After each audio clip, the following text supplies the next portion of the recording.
Lona nguNosipho Qamba wakwaGoqolo kwifama yakwaTyeliti.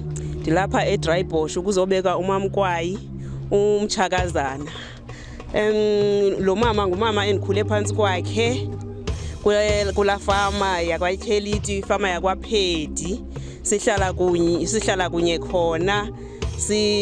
Ndikhulisiwe ngulo mama because sikhula apho ngexesha umntana wase-next door uyakhuliswa ngomnye umzali wase-next door.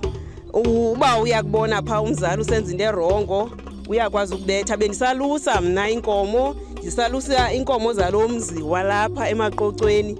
Bendizinqanda ndingenawuthi hayi ngoba ndinelungelo lento yobana ndiziqhiwule inkomo zomnye umzi. Ndiqeqeshiwe ke ngulo mama ukutsho, ndiqeqeshiwe ngutata lapha, kungako ndizincamile ndazoba khona apha namhlanje ukuzobeka uMamKwayi.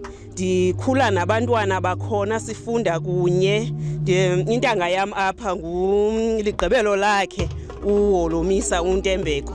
Ndiyavuya kakhulu into yobana ndikwazi ukuba ndizokonyathela apha ndizombeka uMtshakazana. Ubizana Mtshakazana ke xa ebizana nomama wam, kuba umama wam yena ebengumakoti okhona phaya ngexesha sikhona phaya ezifama, so embiza Mtshakazana naye ke bebizana Mtshakazana. Enkosi.